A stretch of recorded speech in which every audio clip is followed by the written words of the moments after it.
pada saat pintu istana dibuka, Khalifah Hisham lihat dari jauh yang masuk Atha bin Abi Rabah, dia berdiri dari singgasananya jalan menjemput Atha bin Abi Rabah. Belum pernah Khalifah turun jemput orang secara khusus. Orang datang yang salaman, yang cium kepalanya, ya, yang peluk Khalifah itu iya. Tapi ini tidak dia datang. Orang pun yang di situ semua tidak tahu siapa Atha bin Abi Rabah. Zaman dulu tidak ada foto. Orang nggak tahu, orang cuma dengar namanya. Begitu mau di depan pintu masuk, kata Atha al-Khurasani, saya dipersilahkan duduk di kursi yang dekat dengan pintu gerbang. Kemudian Atha bin Abi Rabah dipegang tangannya sama Khalifah Hisham. Dia setiap kali dia mau duduk di satu tempat, ditarik tangannya. Hahuna Aba Muhammad, sini loh ayahnya Muhammad. Ditarik tangannya terus sampai ke singgasana. Dan disuruh duduk bersebelahan sama Hisham. Orang-orang semua dalam majlis, bajunya bagus, penampilannya bersih, di majlisnya raja, gitu kan. Kaget lihat orang ini, siapa orang ini? Kulitnya hitam, badannya kurus, kumuh begini bajunya, tapi Khalifah tunduk betul nih. Maka tiba-tiba dikatakan oleh Hisham, wahai abah ayahnya Muhammad, karena ayah anaknya Atha bin Abi Rabah yang pertama namanya Muhammad, dipanggil ayah Muhammad. Wahai ayahnya Muhammad, apa kira-kira gerangan anda datang ke sini? Maka dia bilang, ada hajat muslimin wahai Amir Mu'minin. Bukan hajat dia, hajat muslimin.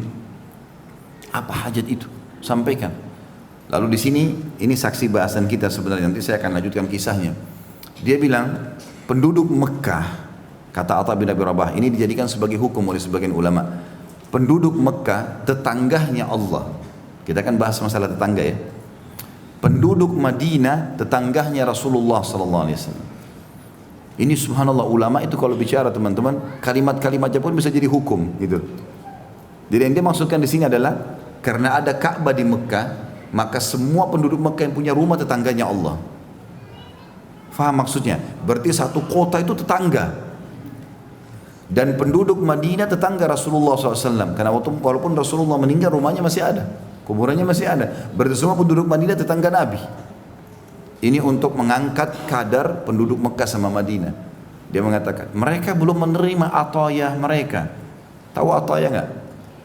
Hah? Ada yang tahu nggak? Nggak ada. Satu masjid nggak ada yang tahu. La haula wala quwata illa billah.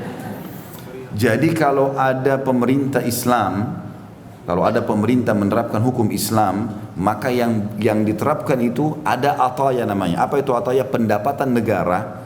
Ya, setelah dikeluarkan kebutuhan dasar pemerintah, itu dibagi rata ke masyarakat.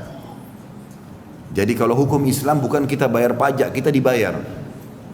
Karena dianggap Allah buat kita lahir di sini, maka semua ini jadi hak kita, gitu loh. Begitu dalam hukum Islam, ada namanya hukum ataya. Nah zaman dulu tuh diterapkan itu. Penduduk Mekah sama penduduk Madinah tahun itu belum terima bagiannya. Per kepala, mau kaya mau miskin dikasih semua. Berapapun pendapatan pemerintah dibagi rata. Dari anak kecil sampai orang tua. Maka Atha bin Abi Rabah mengatakan, penduduk Mekah ya Amir Mu'minin, tetangganya Allah. Penduduk Madinah tetangganya Rasulullah SAW. Ataya mereka tahun ini terlambat. Kasih mereka. Kalau tidak ditanggung jawab hari kiamat. Maka Hisham dengan semangat panggil gulam, panggil tukang tulisnya. Tulis sekarang. Segera antarkan atayahnya penduduk Mekah dan Madinah. Ada lagi wahai ayahnya Muhammad? Ada, dia bilang. Para mujahidin yang lagi pergi berjihad. Mereka meninggalkan keluarga mereka. Mereka juga menjaga negara kalian, menjaga agama ini. Gaji mereka terlambat. Telah sampai kepada saya keluhan beberapa istri para mujahid. Gaji mereka terlambat. Berikan gaji mereka. Tulis, hai gulam, gulam ini kayak sekretaris, tulis, segera kasih uangnya para mujahidin. Ada lagi hai Muhammad? Ada. Banyak yang dia sampaikan, beberapa hajat tapi semua hajat muslimin. Tidak ada hajatnya dia. Enggak ada dia bilang, saya punya utang bayarin ya. Kenapa antum ketawa? Karena kebiasaan minta dibayarin utang. Enggak ada hajatnya, enggak pernah minta rumah, minta apa. Orang kalau ketemu pejabat pemerintah kesempatan nyampein kan. Ini enggak. Sama sekali semua muslimin. Mungkin ada 5-6 hajat disampaikan sama dia. Udah pas sudah mau selesai, Hisham ini sibuk. Khalifah tulis, jalankan. Ini kesempatan disampaikan ini. Kalau enggak amanah gitu kan. Maka selesai semua hajat muslimin. Hisham sempat bilang, wahai Aba Muhammad, ayah Muhammad, masih ada enggak? Dia bilang masih ada Amir Mu'minin. Dan ini lebih penting dari semuanya. Kaget. Ini tadi sudah besar luar biasa nih bobotnya. Harus bayar ini, bayar itu, bayar ini. Ada lebih penting. Dia bilang apa itu ayah Muhammad? Atha bin Abi Rabah ini memang ulama penasehat. Jadi dia bukan main-main. Ada ulama teman-teman Rabbani betul. Ulama yang mendidik orang. Dia praktisi, dia punya ilmu, dia juga ingin orang lain terapkan. Ada ulama hanya datang ngomong saja. Seperti air mengalir, selesai orang paham nggak paham terserah gitu. Ya. Ada orang gitu kadang-kadang ngajar kan. Dia datang paham nggak paham terserah. Ada orang enggak. Target setiap orang harus berubah. Beda. Mereka ulama Rabbani. Ini Atha memang begitu, maunya mendidik, makanya sibuk nasihatin orang. Dia berdiri, lalu dia pandang ke arahnya khalifah lagi duduk. Orang semua jadi heran, apa yang terjadi nih? Maka dia mengatakan, wahai Amir Mu'minin, hajat ini penting sekali. Ketahuilah, kamu wahai Amir Mu'minin, karena Hisham lebih muda dari dia. Dia bilang, kamu wahai Amir Mu'minin, telah lahir di muka bumi ini sendirian. Kamu juga beramal sekarang, baik atau buruk sendirian. Kamu nanti kalau mati sendirian, kamu akan dibangkitkan sendirian, kamu akan dihisap oleh Allah sendirian. Maka hati-hati, semua akan ada pertanggungjawabannya. Jangan terpengaruh dengan singgasanamu ini, jangan terpengaruh dengan dayang-dayang dan orang di sekitarmu. Demi Allah mereka tidak akan bermanfaat untukmu hari kiamat. Selamatkan dirimu.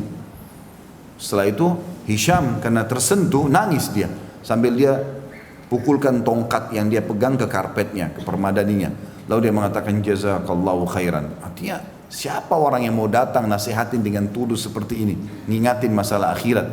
Orang kalau datang ke presiden, ke raja, walaupun sudah salah nggak apa-apa deh, nggak mau ditegur, yang penting proyeknya masuk. Ini enggak, dia nggak bilang apa-apa. Lalu Atha bin Abi Rabah, kata Atha al-Khurasani yang menceritakan anaknya tadi, dia bilang demi Allah setelah itu Atha bin Abi Rabah berdiri lalu keluar dari majelis, tidak minum seteguk air pun. Nggak ada minum air. Ini kita pergi acara perkawinan, saya sibuk makan ini, makan itu. Apalagi di Istana Merdeka, sibuk cari makanannya. Dia satu teguk air pun tidak minum. Datang 1-2 bulan perjalanan hanya untuk masalah muslimin dan nasihati khalifah. Demi kebaikan. Kata Atha al-Khurasani, demi Allah, Atha bin Abi Rabah keluar dari Istana Khalifah, tidak minum seteguk air pun. Pas di pintu gerbang dikejar oleh sekretarisnya khalifah. Dibawa satu kantong uang banyak. Ini dari Amir Mu'minin buat anda. Kata Atha bin Abi Rabah, saya datang karena Allah, bukan karena ini. Kembalikan kepada Amir Mu'minin. Pulang dalam kondisi miskin, susah. Yang penting hajat muslimin sudah selesai.